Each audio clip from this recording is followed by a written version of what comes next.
Welcome to Be Ablaze. We're lighting a fire in you to move you from ordinary to extraordinary, living out your blaze for life.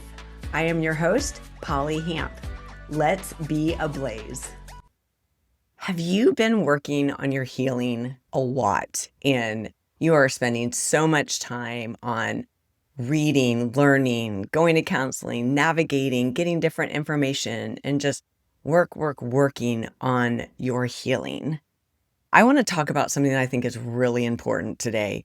It was several years ago where I was in the depths of my depression. I was anxious all of the time. I felt in trouble. I felt like there was something wrong with me. I was triggered. I would shut down. I would go numb. I was at the height of my addiction, both food and alcohol, looking for stimulus or trying to be numb just to survive. And I was in all of the counseling. I was working my butt off, and I was so freaking exhausted. And just my nervous system was always on fire. I felt scared. I felt untrustworthy. I felt just sad. And it was so much work. And I so wanted to be whole. I so wanted to be loved. But all of this affected my relationship with my husband. It affected my relationship with my kids and my family. Holidays were stressful because I didn't know how to show up. And even though I'm doing all of this work and all of this healing, and I'm getting so much information and in some incredible healing and an incredible breakthrough, I was exhausted on top of hating myself. What is wrong with me? Will I always feel this way? I felt like I was always triggered. I was always trapped and just stressed and worried and just shut down. And it was very defeating. It was very frustrating. And so I couldn't function without being triggered. I couldn't function without being scared. I couldn't function without my nervous system being on fire.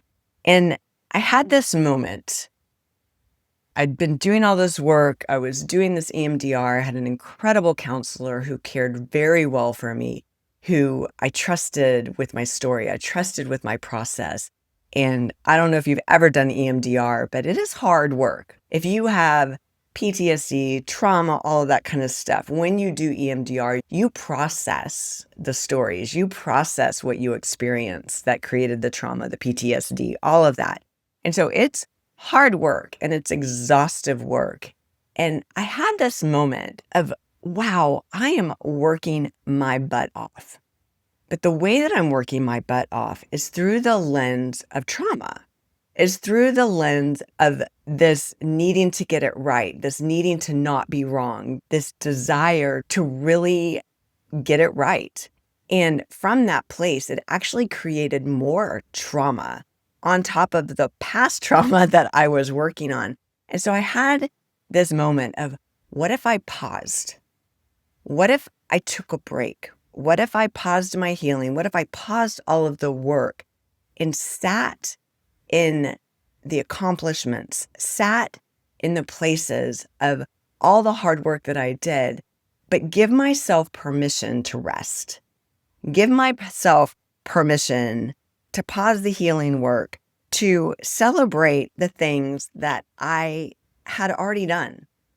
And giving myself permission allowed me to have a different viewpoint on all of the work that I did. Except the biggest struggle that I had within allowing myself and giving myself permission to pause in my healing and pause in all of the work was to stay aware and to stay conscious of the difference between pause and rest or checking out. So it's like when you don't want to do something hard, it's, I'm going to put this over on the shelf. I don't have to do this. But I've got to continue the work. Except, what is the difference between actual rest and celebration and grace and pause compared to completely checking out and going, I don't have to do this anymore. I'm giving myself permission to not do this anymore.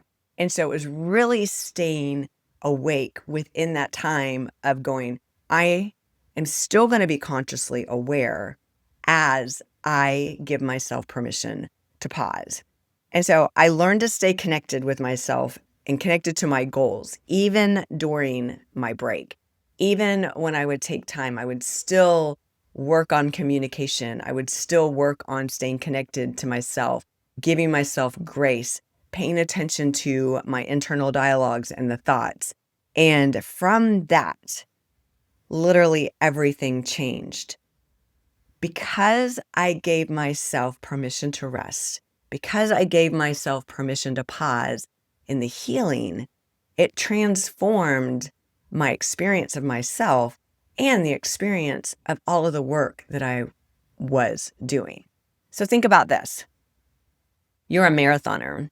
You're running a marathon and you do all of this training. You've got a race coming up in a few months and it's a big one. You're going to do the whole marathon. You're not going to just do the half marathon. You're going to jump in and do the whole marathon.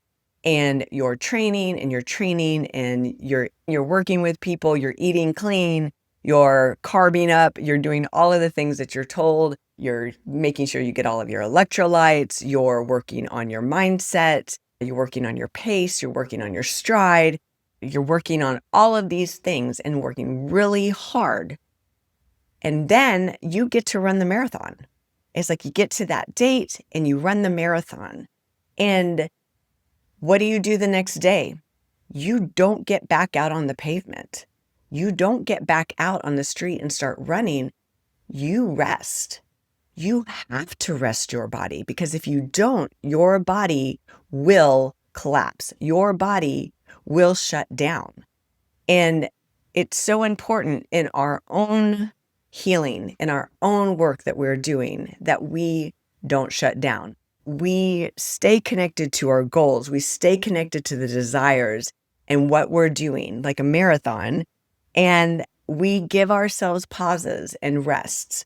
And even the training up until the point of running a marathon. I've never run one.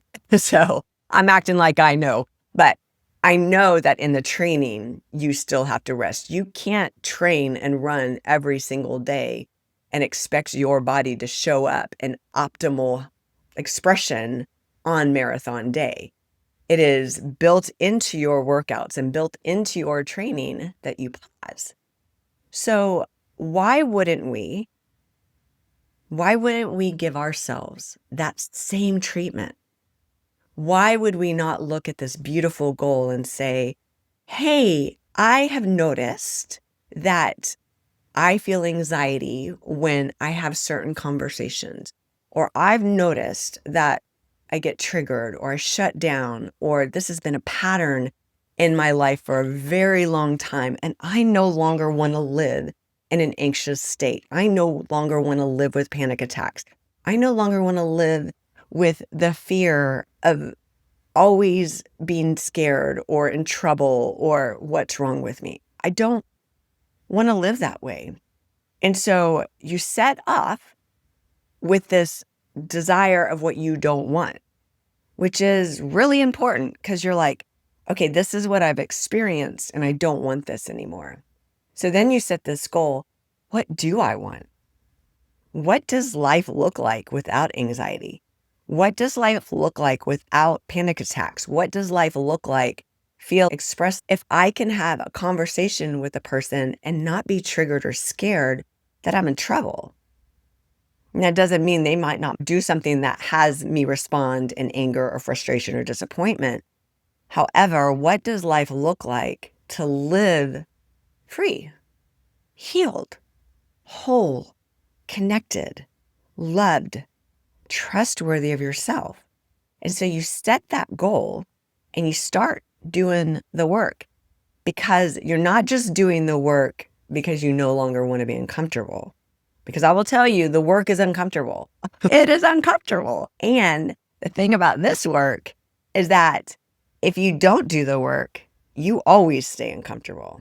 You always stay disconnected. You always stay anxious or have panic attacks or depressed, things like that. So you do the work and you get uncomfortable and you live in that uncomfortable for a little while, but that one has relief. That one is the end of your race. That one has a goal of expression of yourself, of freedom, which is exactly what you're after, right? And so you do all this work and you're in the throes of it and you're like, okay, I'm going to do it.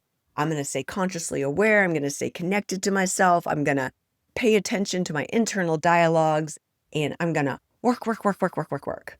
And you start doing this work. And in the beginning, it's a lot of times really exciting. And maybe you start doing some therapies, you start doing some EMDR or some NLP, or you're working with a somatic coach to help release some of the anxiety, things like that might be trapped in your body physically. You start doing some meditations and you're work, work, work, work. You are training for a marathon. You are training for your marathon. That big moment where you get to walk away with a medal, where you get to walk away going, I did this, and let me tell you about it, where you just find this freedom and this wholeness and this connection and grace for yourself. But in that training, in that journey to you running your marathon and completing it is a ton of work. And it's so worth it, you guys. Do the work. Please do the work, because being stuck sucks. Being stuck is so painful and it totally burns out your blaze. It totally burns out your fire.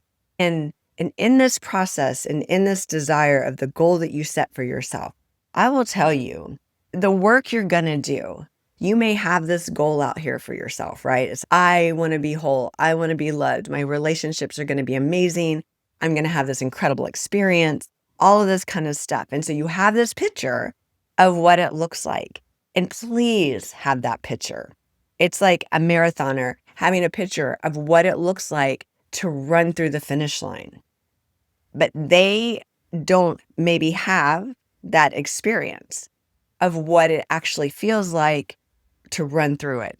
And so for you, as you're working through this healing and you have this goal set before you of what you desire, of what wholeness might look like, what love might look like, what trust will look like, all of that, what relationships will look like, all of those kinds of things, hold that image and that goal lightly. I say that because I want you to be surprised. I want you to leave room for the unknown.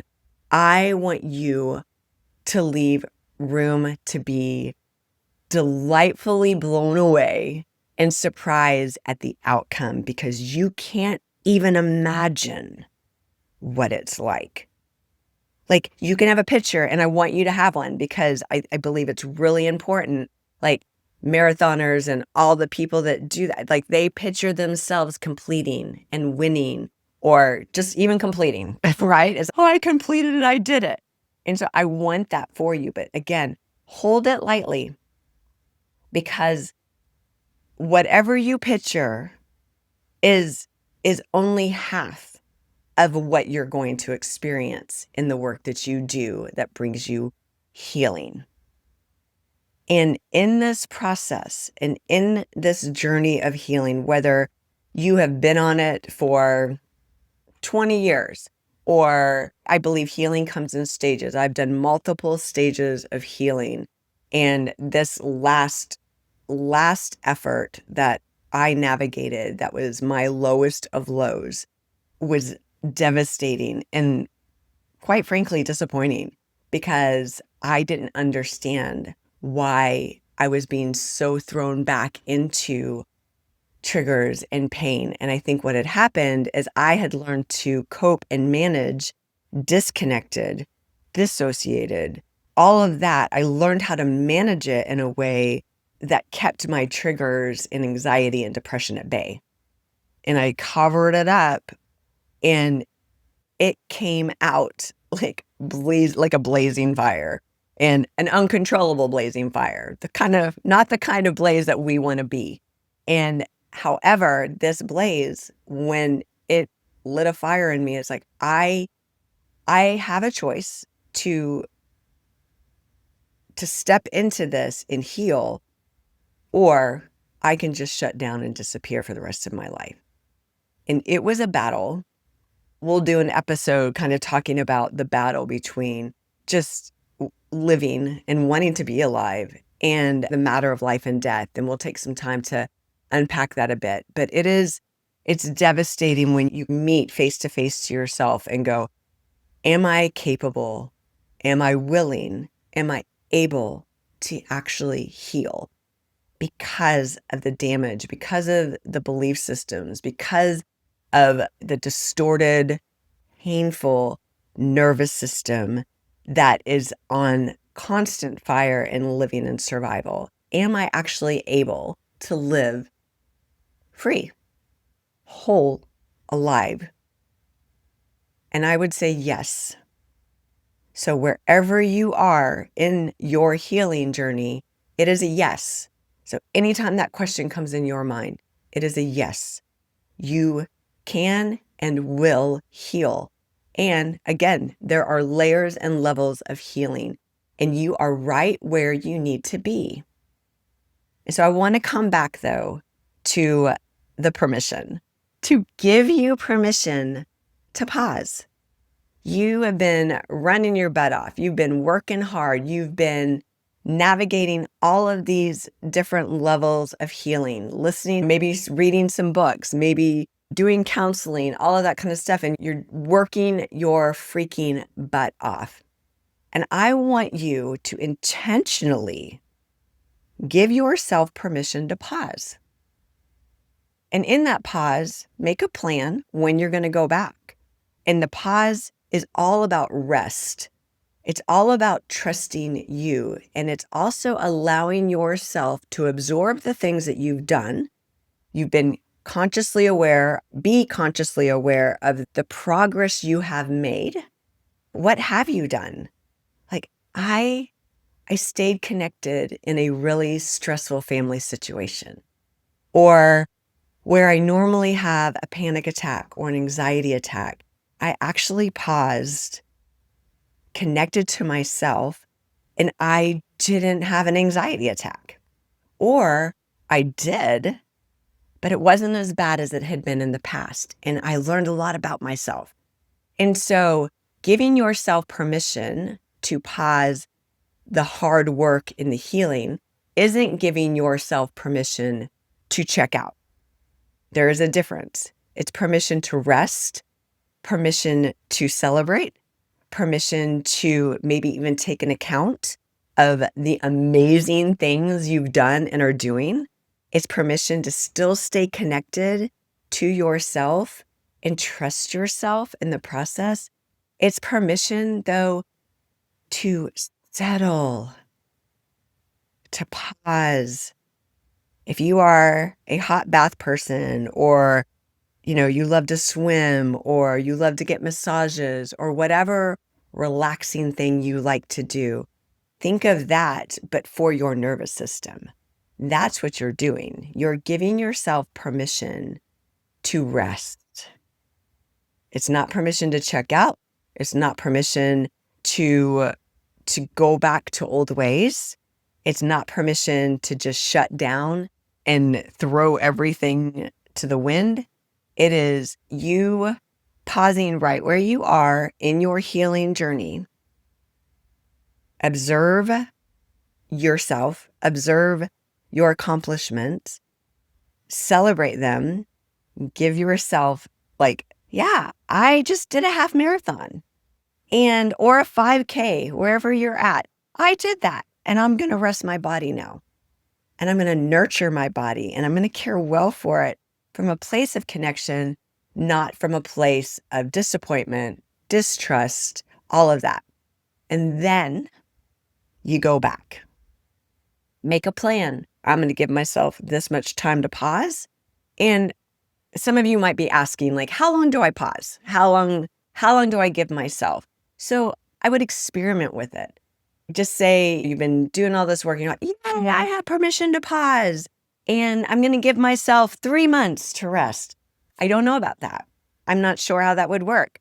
So what I would offer you as something to experiment with is give yourself a weekend to pause. Give yourself a couple of days during the week, whatever your life looks like. Look for that place where you can pause and reflect and connect and trust and have grace and all of that stuff for yourself. Look at that. Try it for a day. Try it for 2 days. That way you are learning what a pause means and how to pause.